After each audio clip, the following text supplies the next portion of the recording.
आज का हमारा जो विषय है वो है परमेश्वर का राज्य कैसा है। और बीते दिनों में हम लोग लगातार प्रभु की आत्मा के द्वारा हम इन्हीं बातों को सीख रहे हैं और पवित्र आत्मा सिखा रहे हैं कि प्रभु का राज्य किस प्रकार का है। आइए हम प्रभु के वचन में देखते हैं। निकालिए मत्ती की किताब, इसका 7 अध्याय और इसका 21 पद। क्या कहता है प्रभु का वचन? जो मुझसे हे प्रभु कहता है, उनमें से हर एक स्वर्ग के राज्य में प्रवेश ना करेगा। देखो कितनी अद्भुत बात है, हैं? आज धरती के लोग अपनी हर जबान में, हर एक व्यक्ति हे प्रभु, हे भगवान, परमात्मा, ईश्वर, अल्लाह, ना जाने क्या क्या नाम दिए हुए हैं और वो पुकारते हैं। और सब लोगों का एक मन है, एक धारणा है कि रास्ते अलग हैं परंतु मंजिल एक ही है? परंतु यहाँ पर अगर हम देखें बाइबल, परमेश्वर का वचन, अगर हम बाइबल से इन बातों को हम सीखें और जांचें कि प्रभु का आत्मा बाइबल में क्या कहता है, तो हम देखेंगे हम इन तमाम बातों को बाइबल खंडन करती है, मना करती है।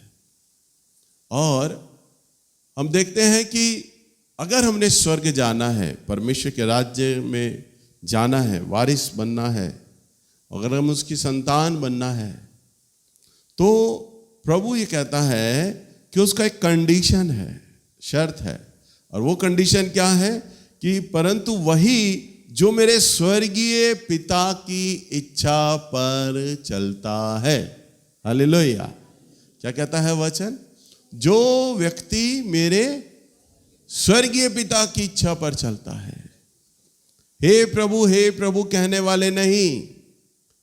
आप हे प्रभु कहकर प्रार्थना कर सकते हैं, उपवास कर सकते हैं, क्वायर आराधना कर सकती है, आप उनके संग मिलकर आराधना कर सकते हैं, पर ये इस बात का प्रमाण नहीं है कि जितने भी लोग यहाँ चर्च आए हैं वो सब स्वर्ग चले जाएंगे या वो स्वर्ग के वारिस होंगे। ये कंडीशन नहीं है। आज उदाहरण के तौर पर भले ही बरसात है, तूफान है, आप यहां पर इकट्ठा हैं और हम सब लोग यहां पर इकट्ठा है, परंतु ये कंडीशन नहीं है कि हम जितने भी लोग हैं यहां पर हम सभी लोग, और यहां तक कि मैं भी अपने आप को इसमें जोड़ देता हूं कि इस बात की गारंटी नहीं है, भले ही मैं वचन का प्रचार कर रहा हूं प्रभु का, पर इस बात का गारंटी नहीं है कि मैं भी स्वर्ग जाऊंगा। परंतु वो तो मुझे मालूम है कि मैं जाऊंगा। इस बात पर नहीं कि मैं बाइबल बता रहा हूं, पर मैं एक उदाहरण रख रहा हूं।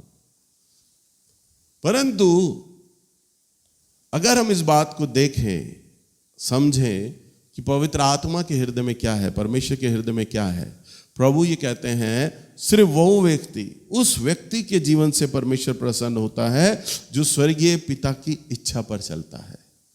स्वर्गीय पिता की, यानी आप व्रत रखो, उपवास करो, हे प्रभु जितना नाम लो, यात्राएं करो, गेरुआ वस्त्र पहनो, शाकाहार हो जाओ, मांस आदि ना खाओ, कुछ भी कर लो, हे प्रभु जितना मर्जी करो। प्रभु कहता है तुम मेरे स्वर्ग के राज्य में वारिस नहीं होगे। मेरे स्वर्ग के राज्य में तो केवल वो वारिस बनेगा जो मेरे स्वर्गीय पिता की इच्छा पर चलता है। हालेलुया। अगर आप इस बात को देखें, मैं जब भी वचन को आरंभ करता हूं, मैं एक बात पर जोर देता हूं, पूछता हूं कितने लोग अपने साथ परमेश्वर का वचन लेकर आए हैं। हर बार मेरा सवाल होता है। तो मेरा सवाल इसलिए नहीं होता कि बाइबलें ज्यादा बिके ना, सवाल इस बात पर है कि आप जब प्रभु का वचन पढ़ेंगे, इसे समझेंगे, जानेंगे, खोजेंगे अपने आप, तो आपको परमेश्वर की इच्छा पता चलेगा। परमेश्वर की इच्छा पता चलेगा, प्रभु क्या चाहता है आपसे। अब मैं आपको यह भी नहीं कह सकता कि प्रभु की एक ही इच्छा है जी, उस इच्छा को पूरा कर दो। तो प्रभु की इच्छा को आपको समझना है, प्रभु क्या चाहता है मेरे जीवन से, पवित्र आत्मा ने क्या रखा है। अभी मैं राजू से यही बात कर रहा था, अभी जब हम बाहर निकले तो बहुत तेज बरसात हो रही थी। मैंने राजू को कहा, राजू देख, मैं तभी लोगों को बेटा बार बार सेवा के लिए संबोधित करता हूँ, जोर देता हूँ, बोलता हूँ सेवा करो सेवा करो। मैंने कहा इतना तेज बरसात हो रहा है, मेरे पास अच्छा बहाना है कि मैं बरसात में इतनी दूर से कैसे आऊं। तो हमारे चर्च में जो भाई मार्क है वो सबसे पास रहते हैं, वो झड़ोदा में ही रहते हैं। तो मैं उसे जोर दे सकता था, बेटा बरसात हो रही है, सड़कें भरी पड़ी हैं, मैं कैसे आऊं। ऐसा कर, तू छाता ले, तू चला जा प्रचार करने के लिए है। परंतु परमेश्वर ये कहेगा, मेरी इच्छा ये है कि तू मेरी सेवा कर, मेरी इच्छा ये है। और उसने मुझे चुना है, उसने मुझे जो अभिषेक किया है सेवा के लिए किया है, उसने मुझे जो चुना है सेवा के लिए किया है। तो पिता परमेश्वर की जो इच्छा है ना, वो ये है कि मैं प्रचार करूं, मैं उसकी सेवा करूं। और इसको लेकर कोई भी बहाना नहीं चला सकता, मैं कोई दलील प्रभु के आगे नहीं रख सकता, कोई माफी प्रभु के आगे नहीं रख सकता। प्रभु को मेरे सारे बहाने मालूम हैं। मैं मनुष्य को तो धोखा दे सकता हूं, परंतु अपने प्रभु को धोखा नहीं दे सकता। तो अगर मैं चाहे जितने घर में बैठ के उपवास कर लूं, परंतु सेवा के लिए ना खड़ा हूं, क्योंकि सेवा के लिए तो मुझे मेरे प्रभु ने ही तो चुना है। अब मैं घर में बैठ के मांगू, प्रभु मुझे प्रकाशन दो, मुझे वचन दो। मैं जब वचन प्रचार करूं ना, तो ऐसा वचन प्रचार करूं लोगों के मन छिद जाएं, फट जाएं। प्रभु कहेगा, इससे फायदा क्या होगा घर में तेरे उपवास करने से? तू आता तो है नहीं, मेरे भवन में जाता तो है नहीं सेवा को करने के लिए। मैं तेरा इस्तेमाल क्यों करूं? मैं तेरी प्रार्थनाओं को क्यों सुनूं? मैं तेरे उपवास को क्यों सुनूं? तू हे प्रभु तो कर रहा है, परंतु तू मेरी इच्छा पर नहीं चल रहा। और मेरी इच्छा क्या है कि तू हर संडे वहां पर खड़ा हो। मेरी इच्छा यह है, तू उपवास करे या ना करे उपवास, परंतु मेरी इच्छा यह है कि जब तक तेरे शरीर में ताकत है तुझे वहां खड़ा होना होगा। मेरी इच्छा यह है। तो मैं उपवास करूं या ना करूं ये मायने नहीं रखता, परंतु मैं अगर परमेश्वर की इच्छा पर चलता हूं तो परमेश्वर स्वर्ग उससे प्रसन्न है। हालेलुया। हम जब उपवास करते हैं तो किस लिए करते हैं हम उपवास? बताइए। हम उपवास करते हैं अपने आप को मारते कूटते हैं, वश में लाते हैं। क्यों? ताकि हम परमेश्वर की वो इच्छा जो प्रभु हमारे जीवन से चाहता है, हम उसके लिए तैयार हो जाएं, हम उसकी इच्छा का सम्मान कर सकें, उसकी इच्छा को पूरा कर सकें। और अगर हम बिना उपवास के वो काम कर रहे हैं तो वो तो उपवास से ज्यादा प्रभावशाली है। हालेलुया। अगर हम प्रार्थना कर रहे हैं और उपवास कर रहे हैं और प्रभु की इच्छा को पूरा नहीं कर रहे, तो ऐसे उपवास रखने के कोई मतलब नहीं। चाहे आप 10 रखो, 3 रखो, 40 रखो, और 40-40 रखकर उपवास कई बार कर लो, प्रभु खुश नहीं होता। प्रभु तो केवल उससे खुश होता है जो मेरे स्वर्गीय पिता की इच्छा पर चलता है। हालेलुया।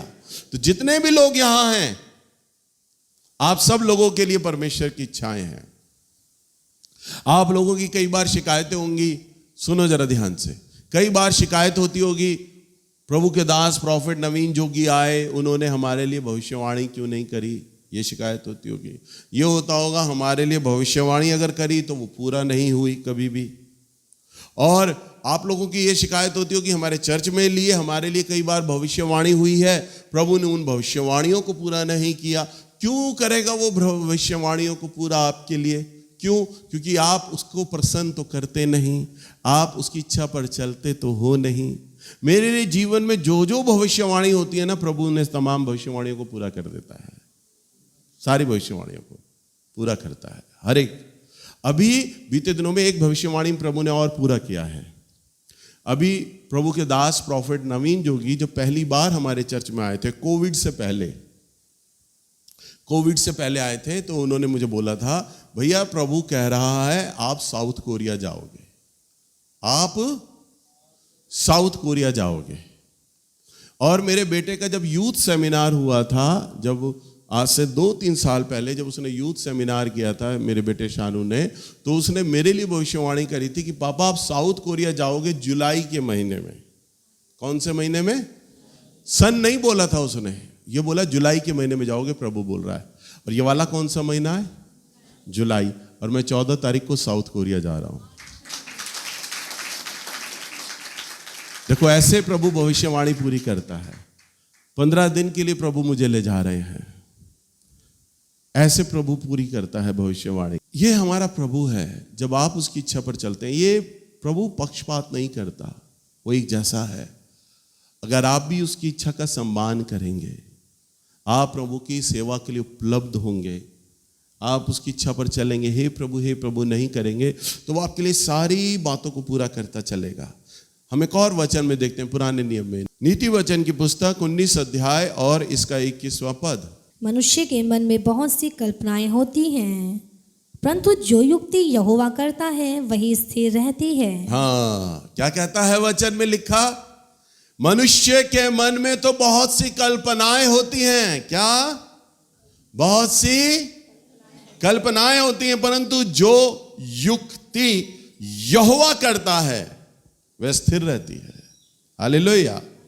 मनुष्य के मन में ना जाने क्या क्या विचार आते हैं, क्या क्या ये सपने जगते हैं, क्या क्या इच्छाएं रखता है। मैं ये कर दूं, मैं ये कर दूं, मैं वहां चला जाऊं, मेरे जीवन में ऐसा हो जाए, मैं ऐसा रहूं, मैं इतनी महंगी गाड़ी ले लूं, इतना महंगा बंगला खरीद लूं। ना जाने आदमी क्या क्या सोचता है। परंतु वचन में लिखा है, परंतु जो युक्ति का मतलब जो योजना परमेश्वर बनाता है वह स्थिर रहती है। जो योजना परमेश्वर बनाता है वह क्या रहती है? स्थिर रहती है। मेरी पत्नी कल रात मुझे कह रही, इतना पैसा खर्च हो रहा है, तुम कोरिया जा रहे हो, तुम कोरिया क्यों जा रहे हो? तो मैंने कहा प्रभु की इच्छा है इसलिए मैं जा रहा हूं, परंतु मुझे नहीं मालूम कि मैं क्यों जा रहा हूं, परंतु मैं जा रहा हूं क्योंकि प्रभु चाहते हैं मैं जाऊं। वो तो वहां जाके पता चलेगा। रात को जब मैं प्रार्थना कर रहा, जब सब लोग सो गए, जब मैं प्रार्थना कर रहा तो अचानक प्रभु की आत्मा ने मुझसे बोला, मैं तुझे कोरिया ले जा रहा हूं और मैं तेरी सेवा में एक बड़ा काम करना चाहता हूं, इसलिए मैं तुझे वहां ले जा रहा हूं। तुझे वहां जाकर पता चलेगा। अब प्रभु क्या करना मांग रहे हैं मेरी सेवा में मुझे नहीं मालूम, परंतु वो बात तो मुझे वहां पता चलेगी, वहां देख कर पता चलेगी, वहां जाकर पता चलेगी। इसलिए प्रभु की योजनाएं अलग अलग होती है। हालेलुया। तो प्रभु का वचन कहता है मनुष्य के मन में बहुत सी कल्पनाएं होती हैं, परंतु जो युक्ति यहोवा करता है, जो योजना प्रभु बनाता है। और प्रभु योजना कब बनाता है? जब आप उसकी इच्छा का सम्मान करते हैं। हालेलुया। मैं कोरिया जा रहा हूं, तो मैं कोरिया जानकर मेरा क्या फायदा होगा? ये मेरे प्रभु ने योजना बनाई हुई है, पहले ही सिर्फ प्लान किया हुआ है कि तू वहां जाएगा तो मैंने ये बात करना है। हालेलुया। तो प्रभु के जो काम है ना, वो बड़े अद्भुत अद्भुत काम होते हैं, अद्भुत काम होते हैं। अभी मैं जब भाई आमोस के आश्रम में गया, मैं पास्टर राजू और पास्टर प्रवीण हम लोग गए, वहां एक प्रॉफिट आए हुए थे, नबी, जिनकी सेवा 53 देशों में है, 53 देशों में जा चुके हैं। और एक एक देश में वो बताते हैं 12-12, 15-15, 18-18, 20-20 बार गए हैं। और जब मैं वहां पर मिला उनसे, तो प्रभु ने उनके मन को खोला मेरे लिए। वो मेरे से बहुत ज्यादा जुड़ गए, उनके मन में बहुत ज्यादा प्रेम डाला प्रभु ने मेरे लिए। हम दोनों कार में, और जब हम लोग होटल में आके रुके तो रात को 1 बजे वो मुझे बोलते, पास्टर नैल साहब मेरे कमरे में आ सकते हो? मैंने कहा 1 बजे? मैंने कहा भैया आपने रेस्ट करना होगा। कह रहे नहीं आप आ जाओ। हमने कहा ठीक है। मैं और प्रवीण गए, हम 2:45 बजे तक उनके कमरे में बैठे और प्रभु ने सेवा के विषय में बातचीत करी। फिर उन्होंने कहा मैं दिल्ली आऊँगा 2 दिन के लिए। मैंने कहा कि दिल्ली में मैं आपको इन्वाइट करता हूँ। तो दिल्ली में वो मेरे घर आए, 29 तारीख को मैंने खाने पे बुलाया, उनसे बातचीत किया। तो प्रभु ने एक व्यक्ति को जोड़ा, वो अपने जीवन की एक गवाही मुझे देते, कहते मैं दिल्ली आया था, कुछ दिन के लिए दिल्ली आया और दिल्ली में अचानक प्रभु की आत्मा ने मुझे बोला कि फलाने फ्लाइट तूने पकड़नी है, फलानी फ्लाइट पकड़नी है। तो उन्होंने उस फ्लाइट का नाम डाला, कंप्यूटर में टिकट बना दिया और टिकट बना के रेडी बिल्कुल। तो अब जो टिकट बना के रेडी, लगेज पैक कर दिया, प्रभु की आत्मा ने कहा इस फ्लाइट में नहीं जाएगा, तू कैंसिल कर दे। उन्होंने कहा प्रभु आपने ही तो बोला था कि तूने फ्लाइट पे जाना, ये वाली फ्लाइट पे। प्रभु ने टाइम नहीं बोला था, फ्लाइट बोली थी। और प्रभु ने जैसे मेरे लिए कोरिया बोला, सन नहीं बोला कौन से सन में ले जाऊंगा, हाँ ये बोला जुलाई में जरूर ले जाऊंगा। अब जुलाई 2020 का था, 19 का था, 21 का था, 22 का था, 23 का था, 23 में जा रहा हूं। हालेलुया। तो जुलाई बोला। अब उन्होंने फ्लाइट फिर कैंसिल कर दी। अब रात का वक्त 12 बजे के आसपास वो सो रहे, अचानक प्रभु की आत्मा ने जगाया। प्रभु ने बोला खड़ा हो जा, तुझे उस देश जाना है। उन्होंने कहा अरे प्रभु। उन्होंने फटाफट सामान पैक किया और बैठ कर कंप्यूटर पे फिर टिकट बनाया और उस देश के लिए। पत्नी उनकी सो रही थी। पत्नी ने कहा कहाँ जा रहे हो? उन्होंने कहा मैं फलानी कंट्री में जा रहा हूँ। उन्होंने कहा किस लिए जा रहे हो वहाँ पर? तुम तो आराम से मेरे साथ सो रहे थे, तुम तो कह रहे थे भाई कहीं नहीं जाना। कह रहे नहीं, प्रभु ने बोला है मुझे, मैंने वहाँ जाना है। उन्हें ये भी नहीं मालूम कि मैं किस लिए जा रहा हूँ वहाँ पर। उन्होंने कहा प्रभु बोल रहा है मुझे जाने के लिए, मैंने जाना है। कह रहे अच्छा, कह रहे चले जाओ।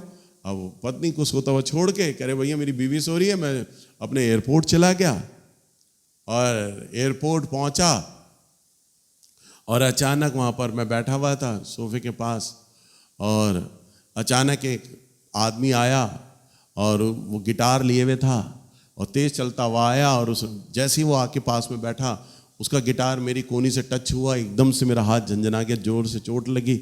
उसने बोला अरे ब्रदर सॉरी सॉरी सॉरी। उसने कहा सॉरी। तो अचानक उसी गिटारिस्ट ने पूछा आप क्रिश्चियन हैं? उसने कहा हाँ मैं क्रिश्चियन हूँ। उसने कहा क्या नाम है आपका? उसने कहा मेरा नाम यह है। वो गिटारिस्ट खुश हुआ। वो गिटारिस्ट कहता मैं भी आराधक हूँ, मैं आराधना करता हूँ, मेरा भी नाम यह है। कहता अच्छा यह आपका नाम? कहता हाँ। फिर वो बैठ गए, दोनों में बातें होने लगी। कह रहा मैं इस कंट्री में आ रहा था और मैंने वो वाली फ्लाइट ली थी और मैं वो फ्लाइट लेकर यहाँ आ रहा था, पर अचानक मेरी फ्लाइट निकल गई, मिस हो गई, तो मैं आ नहीं पाया। इस मारे में रुक गया आने के लिए। मैंने फिर दूसरा टिकट बनाया और मैं आया हूँ। तब पास्टर रॉबर्ट को लगा प्रभु मैंने भी तो टिकट बनाया था, मेरा भी तो टिकट प्रभु ने कैंसिल कराया। और प्रभु ने कहा यही टिकट में जाना है। और वो दोनों जाके उसी फ्लाइट से मिले और वहीं पे जाके प्लेटफॉर्म पे मिले, एयरपोर्ट पे मिले। फिर उस पास्टर ने बोला मैं चाहता हूं कि आप हमारे चर्च में आएं और वहाँ हमारे चर्च में प्रचार करें, मैं ठहरने की आपकी व्यवस्था कराऊंगा। सारा काम एयरपोर्ट पे हो गया। हालेलुया। उनको नहीं मालूम था मैंने कहाँ ठहरना है, कहाँ जाना है, कहाँ प्रचार करना है। अद्भुत रीति से प्रभु ने, उसकी फ्लाइट मिस हो गई तो इनकी फ्लाइट को रोक दिया, इसकी भी मिस करा दी और दोनों को एक साथ एयरपोर्ट पे मिलाया। और वो व्यक्ति किसी नबी को ढूंढ रहा था, प्रॉफिट को ढूंढ रहा था और एयरपोर्ट पे ही प्रॉफिट मिल गया। वो उसको अपने चर्च ले गए प्रचार कराने के लिए। कह रहे भैया वहाँ पे जा जाके मैं गया, 12-13 बार गया, वहाँ पे बड़ी सारी कलीसियाएं बन गई हैं। Hallelujah hallelujah. अद्भुत रीति से परमेश्वर क्या करना मांग रहे हैं, क्या योजना है नहीं मालूम। ऐसे ही मैं कोरिया जा रहा हूं, प्रभु ने वो जिस सन में मैंने जाना था प्रभु ने नहीं जाने दिया, प्रभु अब इस साल भेज रहा। हो सकता है प्रभु इसी प्रकार से किसी व्यक्ति से मिलाना चाहता हो, कोई कार्य करना चाहता हो, मुझे नहीं मालूम, परंतु ये तो प्रभु के हृदय में है। परंतु वचन में लिखता है जो युक्ति यहोवा बनाता है। हालेलुया। जो युक्ति यहोवा बनाता है वो स्थिर रहती है। तो परमेश्वर हमारे लिए क्या करता है? प्लान करता है, योजना बनाता है, युक्ति बनाता है। और वो कब बनाता है? जब हम उसके मार्ग पे चलें, हम उसकी इच्छा पर चलें। सो आइए हम एक और वचन में देखेंगे। राजा दाऊद ने कहा है भजन संहिता की किताब में, और अगर हम देखें इसका 25 अध्याय और इसके हम 4 पद में अगर हम देखें, हे यहोवा अपने मार्ग मुझको दिखला, अपना पद मुझे बता दे, मुझे अपने सत्य पर चला और शिक्षा दे, क्योंकि तू मेरा उद्धार करने वाला परमेश्वर है। मैं दिन भर ही तेरी ही बाट जोता रहता हूँ। बस दाऊद इस्राएल देश का एक महान राजा है, एक बड़ा राजा है, सम्राट है। अब वो क्या बोल रहा है देखो परमेश्वर से, वो ये प्रार्थना करता है, भजन में लिखता है, हे यहोवा अपना मार्ग मुझे दिखला, अपना पथ मुझे बता, अपनी इच्छा मुझे बता। कहने का मतलब यह है, तू मेरे जीवन से क्या चाहता है तू वो मुझे बता, तू मेरे लिए मार्ग तय कर, मेरे लिए रास्ता तू बना, तू क्या चाहता है मुझसे मैं वो करूं, और मुझे अपने सत्य पर चला, तू अपनी शिक्षा दे, क्योंकि तू मेरा उद्धार करने वाला परमेश्वर है। तू मेरा क्या है? उद्धार करने वाला परमेश्वर है। उद्धार केवल पापों की क्षमा का उद्धार नहीं, उद्धार का मतलब छुटकारा देने वाला, चंगा करने वाला। और राजा दाऊद इस बात को जानता है, परमेश्वर ही है जो मेरे लिए एकमात्र चीज है, वह हर एक चीज का मेरा उपाय करता है, वही मुझे बहेली के जाल से बचाता है, वही मुझे महामारी से बचा लेता है। तो वो ये बोलता है कि तू अपने मार्ग पे मुझे चला, अपने सत्य पर चला और मुझे शिक्षा दे, और मेरा उद्धार करने वाला तू मेरा परमेश्वर है। वो कहता है, और क्या कहता है? मैं दिन भर तेरी बाट जोता रहता हूं, मैं दिन भर तेरी बाट जोता रहता हूं। बताओ, प्रभु की बाट जोता है, राजा है, बाट जोता है। आप एक घर चलाते हो तो कितनी योजना बना लेते हो, वो तो एक राजा है, देश चला रहा है, और देश को चलाने के लिए प्रभु से सम्मति मांग रहा है, बुद्धि मांग रहा है, उसकी इच्छा मांग रहा है, उसका मार्ग मांग रहा है। मुझे बताओ पिता, मैं इस्राएल देश को कैसे चलाऊं आपके मार्ग में, मुझे बुद्धि दो, मैं आपकी बाट जोता हूं, मैं आपकी। राजा दाऊद बहुत व्यस्त होने के बाद भी, आप लोग कितना प्रार्थना करते हैं बताओ? दिन में कितनी बार करते हैं प्रार्थना? बताओ, कोई तो गिनती होगी, एक बार, दो बार, कितनी बार करते हो? सुबह शाम, वेरी गुड, 2 बार, और 2 बार, और बताओ भाई, बाकी तो सब एक एक वाले हैं, या तो 2-2 वालों ने तो बता दिया, 2 बार, 1 बार, और बाकी तो कई महारथी ऐसे हैं जो करते भी नहीं होंगे, वो तो खड़ा ही नहीं कर रहे हैं। हम तो 1 बार और 2 बार में भी नहीं है। राजा दाऊद राजा होने पर दिन में मालूम है कितनी बार करता था? 7 बार। कितना? 7 बार। और राजा क्या लगता है, बहुत फ्री होता है? बहुत व्यस्त होता है, बहुत व्यस्त है, बिजी पर्सन है, सारा तामझाम फैला हुआ है, मिलना है लोगों से। उसके बाद भी क्या है, वो 7 बार प्रभु के साथ बैठता है। वो छोटी छोटी चीजों के लिए प्रभु का मार्ग लेता है। प्रभु जी, फलाने राज्य के गुप्तचर आ रहे हैं, जासूस आ रहे हैं, उनसे मैंने बातें करनी है, सलाह करनी है, मैंने उन्हें क्या राय देना है मुझे नहीं मालूम, आप मुझे बताओ। वो प्रार्थना कर रहा है।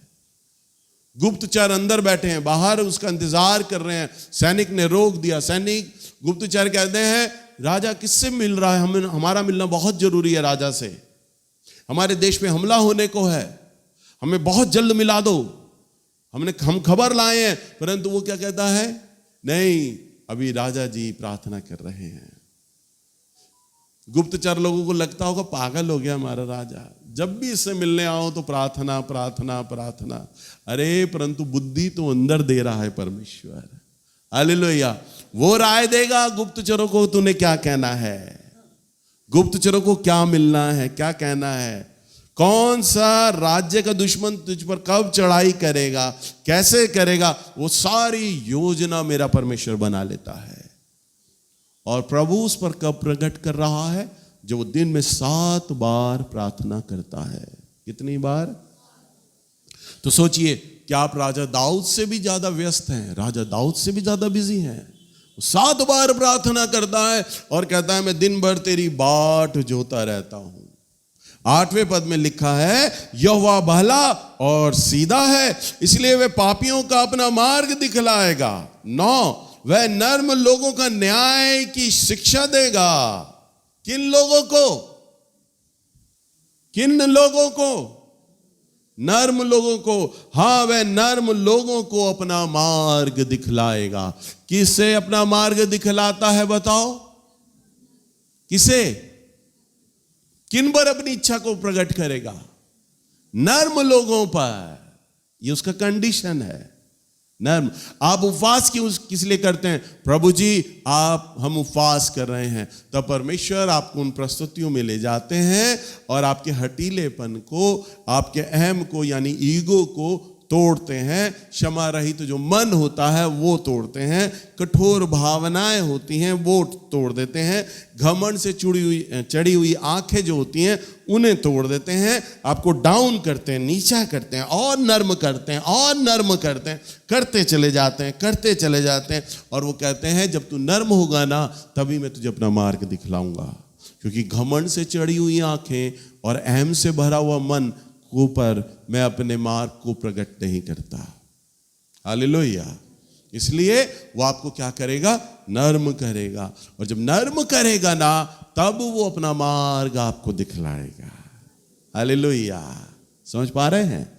जब आप उसके मार्ग में चलेंगे, जब आप उसकी योजना को पूरा करेंगे, जब आप उसकी इच्छा का सम्मान करेंगे, तब परमेश्वर के राज्य में आप दाखिल होंगे। तब और तब परमेश्वर की सारी आशीषें आपके जीवन में फुलफिल होंगी, पूरी होंगी। तब वह अपनी कही हुई प्रतिज्ञाओं को पूरा करेगा।